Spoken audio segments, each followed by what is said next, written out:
दोस्तों, मुख्य चुनाव आयुक्त ज्ञानेश कुमार देश भर में एसआईआर लागू करना चाहती हैं और जैसा कि प्रोसीजर बिहार में एसआईआर कराने में उन्होंने अपनाया, ठीक उसी तरह की प्रक्रिया अन्य राज्यों में अपनाना चाहते हैं। लेकिन इस रास्ते में ममता बनर्जी दीवार बनकर खड़ी हो गई। मुख्य चुनाव आयुक्त ज्ञानेश कुमार ने जो नहीं सोचा, ममता ने वो कर दिया। अब देखिए, ममता ने जब ऐसा किया तो बीजेपी पूरी तरीके से डर गई। दिल्ली के आला कमान से एक आदेश पश्चिम बंगाल की बीजेपी को आया। वो आदेश जानकर दोस्तों समझ जाएंगे मोदी शाह को ममता से कितना डर है, कितना खौफ है। स्वागत है आप सभी का। आप देख रहे हैं द राजनीति का विशेष सेगमेंट खबर और विश्लेषण। मैं हूं जब्बार खान। दोस्तों, पश्चिम बंगाल में चुनाव आयोग और सत्ताधारी टीएमसी के बीच जबरदस्त लड़ाई है। कहा जा रहा है कि चुनाव आयोग बीजेपी की ओर से विपक्ष से भिड़ रहा है। अब देखिए, चुनाव आयोग को यह एहसास हुआ कि 1000 बेलों का झुकाव टीएमसी की ओर है, तो चुनाव आयोग ने उन्हें चुनावी कामकाज से जुड़ी लापरवाही के लिए नोटिस जारी कर दिया। कहा जा रहा है कि इन अधिकारियों ने चुनाव संबंधी निर्देशों का पालन नहीं किया, जो कि जनप्रतिनिधित्व अधिनियम 1950 के तहत जरूरी है। अधिकारी ने बताया कि संबंधित निर्वाचन रजिस्ट्रेशन अधिकारी की बार बार की अपील के बावजूद बीएलओज ने अब तक ईआरओ एनईटी पोर्टल पर खुद को पंजीकृत नहीं किया। इसी वजह से उन्हें नोटिस भेजे गए। नोटिस में कहा गया कि आचरण जानबूझ करके की गई लापरवाही कर्तव्य में गंभीर चूक के समान है। जनप्रतिनिधित्व अधिनियम 1950 की धारा 32 के अनुसार चुनावी कार्य में लगे सभी अधिकारियों को भारत निर्वाचन आयोग के निर्देशों का पालन करना जरूरी है। तो दोस्तों, चुनाव आयोग पश्चिम बंगाल में एसआईआर कराने से माहौल बना। अब पश्चिम बंगाल के मुख्यमंत्री ममता बनर्जी को यह मालूम है, अगर मुख्य चुनाव आयुक्त ज्ञानेश कुमार के खिलाफ तरीके से रणनीति नहीं अपनाएंगे तो पश्चिम बंगाल को बिहार बना देंगे। जहां विपक्ष ने चुनाव आयोग के एसआईआर को थामने की भरपूर कोशिश की, वोट अधिकार यात्रा निकाली, प्रेस कॉन्फ्रेंस की, एसआईआर में कितना फर्जीवाड़ा हुआ सबूत दिए, सुप्रीम कोर्ट तक गए। मुख्य चुनाव आयुक्त ज्ञानेश कुमार को विपक्ष के तो आया, लेकिन राहुल तेजस्वी को मन मुताबिक परिणाम नहीं मिला।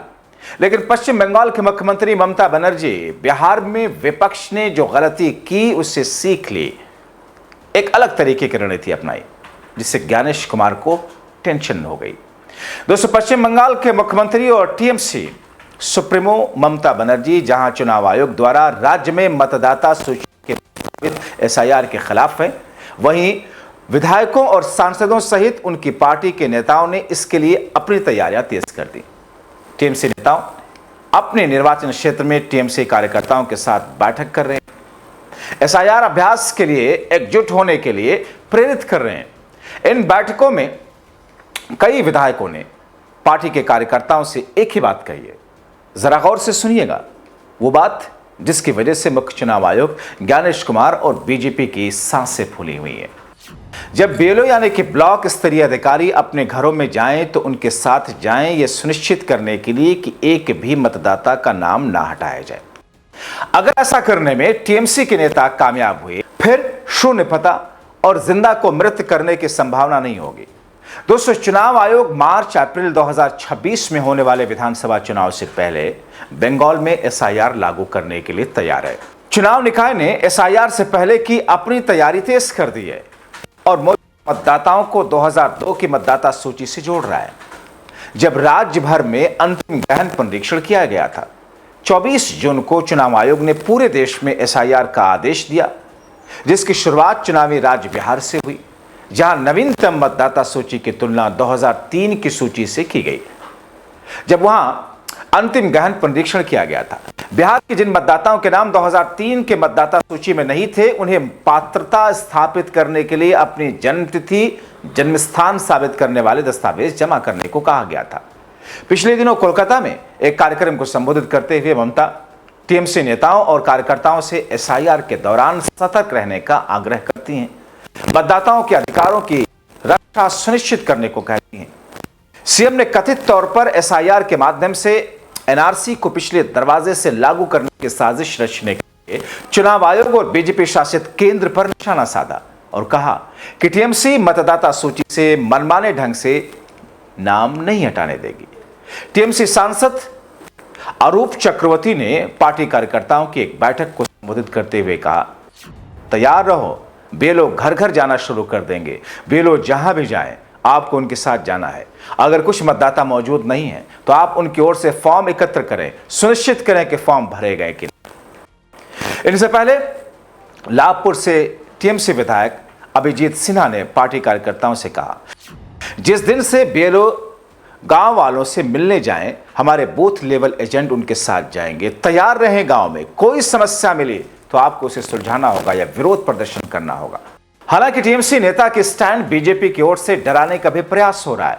बीजेपी कह रही है कोई और अनुपस्थिति मतदाताओं के लिए फॉर्म क्यों भरेगा, यह गैर कानूनी है। मैं टीएमसी कार्यकर्ताओं से कहूंगा कि वो बीएलओ के साथ ना जाएं, उनके साथ केंद्रीय बल होंगे। अगर आप समस्याएं खड़ी करेंगे तो लाठीचार्ज करेंगे, गोलियां भी चला सकते हैं। क्यों परेशानी खड़ी कर रहे हो और ऐसी स्थिति का सामना करें। तो देखिए किस तरीके से डराने का प्रयास बीजेपी कर रही है। गोलियां चल सकती हैं, जान जा सकती है।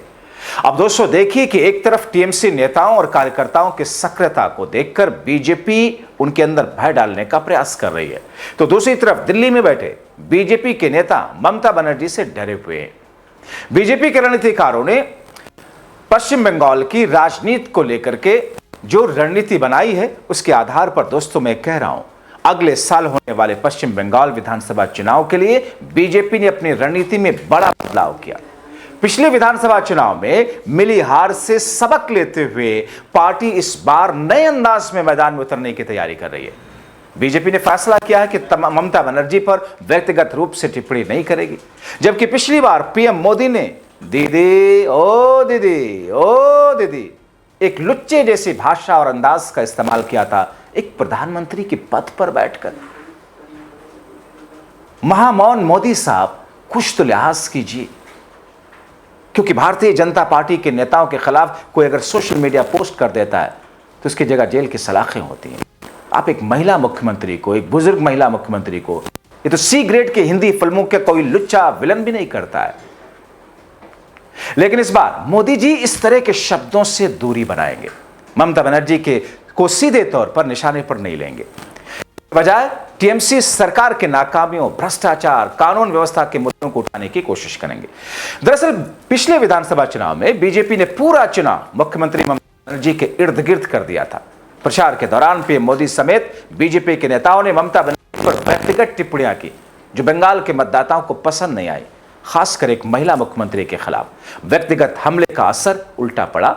इसका सीधा फायदा टीएमसी ममता को मिला। इस बार बीजेपी ने तय किया है कि ममता बनर्जी पर कोई निजी टिप्पणी नहीं।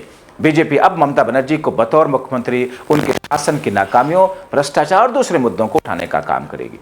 बीजेपी भ्रष्टाचार को बड़ा चुनावी मुद्दा बनाने की कोशिश कर रही है। ये भी हैरानी की बात है, वो बीजेपी जो खुद के कई मंत्रियों और नेताओं के खिलाफ भ्रष्टाचार के आरोपों से घिरी हुई है, वो पश्चिम बंगाल में जाकर भ्रष्टाचार का मुद्दा उठाएगी। लेकिन बीजेपी अगर ऐसा करेगी तो फिर मोदी शाह और उनके मंत्रियों मुख्यमंत्रियों पर भी सवाल हैं। बंगाल में असम के मुख्यमंत्री हेमंत बिस्वा शर्मा है, उन पर तो भ्रष्टाचार के आरोप हैं। मोदी अडानी के रिश्ते पर सवाल है। अमित शाह जयशाह यानी पिता पुत्र को कैसे तरक्की इतनी मिली, उसके बारे में सवाल पूछे जाएंगे। खैर, बीजेपी जल्द ही इन टीएमसी नेताओं और मंत्रियों के खिलाफ अभियान शुरू करेगी जिन पर भ्रष्टाचार के आरोप है या जो जेल में है। इसके साथ ही हाल में सामने आए बलात्कारों के मामलों और आरजी कर अस्पताल के घटना को महिला सुरक्षा कानून व्यवस्था के तौर पर उठाएगी। बीजेपी उन नेताओं से दोबारा संपर्क साधेगी जिन्होंने कठिन दौर में पार्टी के साथ नहीं छोड़ा। टिकट वितरण, प्रचार रणनीति में भी कार्यकर्ताओं से मिली जमीनी इनपुट के आधार पर तय की जाएगी। इसके लिए बीजेपी ने राज्य के सभी बूथों पर संगठनात्मक सक्रियता शुरू करने का फैसला लिया है। चुनाव प्रचार में बीजेपी बंगाल की समृद्ध संस्कृति, परंपराओं को भी प्रमुखता से शामिल करेगी ताकि स्थानीय मतदाताओं से भावनात्मक जुड़ाव और बढ़ा सके। बीजेपी अपने प्रचार में केंद्र और राज्य में डबल इंजन सरकार के फायदों को फिर से महिलाओं और युवाओं तक ले जाकर के विशेष फोकस करेगी। यह और बात है कि डबल इंजन के पहिए बिखरे पड़े हैं दूसरे राज्यों में। यह रणनीति टीएमसी के मजबूत गढ़ में सेंध लगाने के लिए बनाई गई। इसके अलावा बीजेपी पश्चिम बंगाल के 83 मुस्लिम बहुल सीटों पर ज्यादा ताकत झोंकने के बजाय टीएमसी सरकार के खिलाफ माहौल बनाने की रणनीति पर काम करेगी, जिसकी शुरुआत बिहार चुनाव के बाद टीएमसी के मजबूत गढ़ों से की जाएगी। बीजेपी का सबसे ज्यादा ध्यान कोलकाता, दक्षिण 24 परगना पर है। ये वो क्षेत्र है जहां से टीएमसी के कई शीर्ष नेता आते हैं, जहां पार्टी को अपनी पकड़ मजबूत करनी है। लेकिन दोस्तों, ये सब जो भी बीजेपी कर रही है, उससे तो ये लगता है पश्चिम बंगाल में ममता बनर्जी का जलवा और बढ़ रहा है, बरकरार तो है ही है और मजबूत हो रहा है। उनके सामने पीएम मोदी, शुभेंदु अधिकारी कहीं ठहरते नहीं। आप क्या सोचते हैं? अपनी राय कमेंट बॉक्स में जरूर लिखें। अंत तक वीडियो देखने के लिए शुक्रिया।